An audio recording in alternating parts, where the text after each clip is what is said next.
And the award for most pointless sequel goes to, you guessed it, the CLIPSHOW episode. And show us the passage of time. We're gonna need a montage.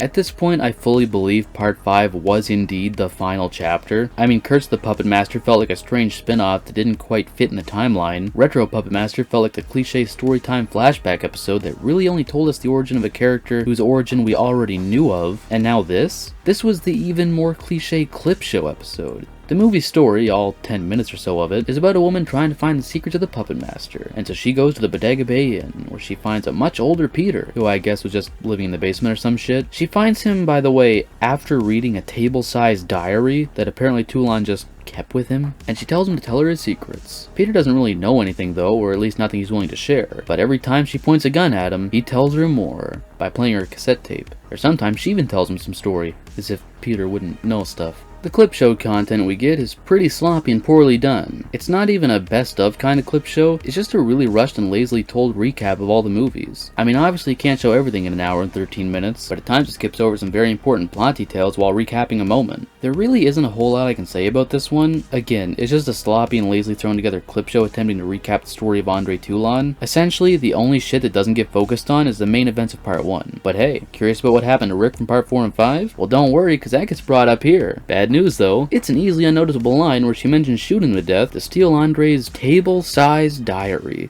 She reads a whopping page of it and decides, can't find nothing here.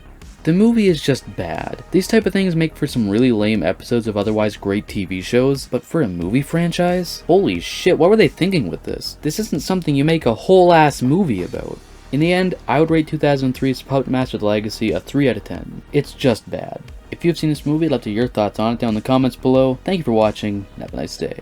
Looking for more horror fun? You're goddamn right. Then check out the VHS comic book series, a parody of the horror genre that follows the lives of 3 teens as they fight to survive a horror movie, where every day is loaded with blood, boobs, and buds. The first 2 issues can be found in the description below.